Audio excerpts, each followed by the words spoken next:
Residents of Masoi and surrounding areas in Mpumalanga want the law to take its course after the arrest of 95 Libyan nationals at a farm outside White River. They were arrested at a military-style training camp. Community members say that they knew about the presence of Libyan nationals in the area but never suspected that they were involved in illegal activities. Newzroom Afrika's Mweli Masilela is following that story for us. Mweli, very good morning to you. Thank you so much for making time for us. So last time with the first court appearance, it was postponed because the court needed to secure a court interpreter who can speak Arabic. Do we know whether this interpreter has been secured as yet and whether any new charges will be brought against the accused?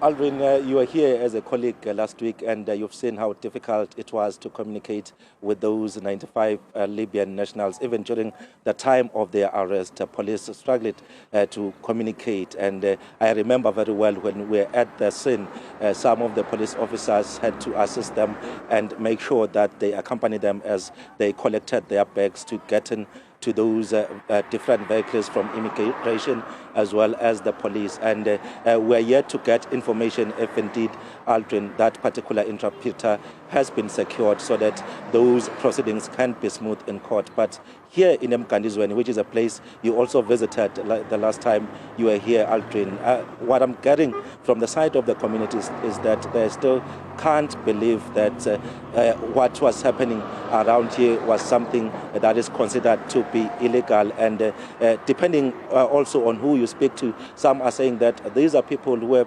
very happy to greet and also have a conversation with locals. But of course, some community members not happy, saying that after the arrival of these people, there were some issues of harassment as well, going as far as issues of rape. But from the side of the police, they are saying that they haven't seen much cases being opened in as far as that issue is concerned. But Aldrin, let me bring in one of the community leaders. His name is Mandla Sibia.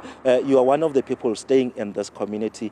Tell us if you knew about this particular people who are staying here, the Libyan nationals, and how did you get that information and how were they conducting themselves in this community? As a community leader, member leadership, I was surprised to see these people coming in and out in our places to our locations. So we were very surprised because these people were so happy, greetings everyone. Some of them, they were gallivanting with them, having some pose with them.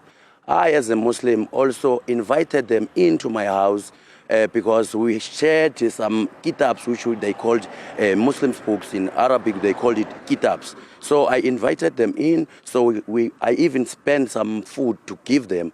So I was very, very disappointed about them, about what the people saying about them. So if it's really, really happening, this, so I think the law must take its place because we don't want such thing to happen in our locations. I don't know why people are taking for granted of this place, South Africa, because here we can see even Nigerians are coming, sharing some drugs and stuff. They are raping our people and we don't want that to happen. This must come to an end, please. So tell me, what are some of the conversations you had with them? You're saying that you invited them into your house. Were you able to communicate with them, since we understand that it's only a few that can speak English? I'm told it's about 3. Were you able to communicate with them, and what are some of the conversations you had with them? These people, there were 5, according to my understanding. I don't know now because they labeled 95, but coming to me, visiting me, there were 5. And 3 of them were able to speak English. And then the others too, they didn't even know to speak English. So what we had a chat of, they were selling labels, Adidas and stuff. And then they didn't tell me more about what they were doing here. Only just they were camping somewhere and there were soldiers, training for soldiers or stuff. I don't know anything about them, mostly. All right. right, thank you very much for talking to us.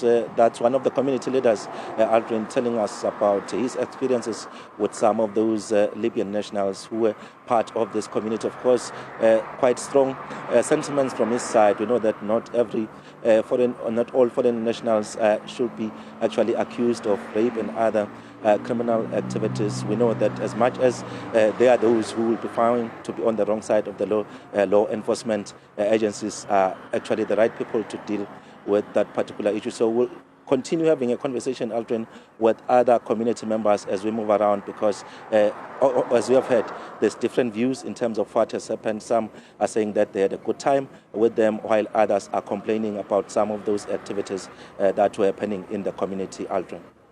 Thank you so much, Mweli Masilela, there joining us from Mpumalanga.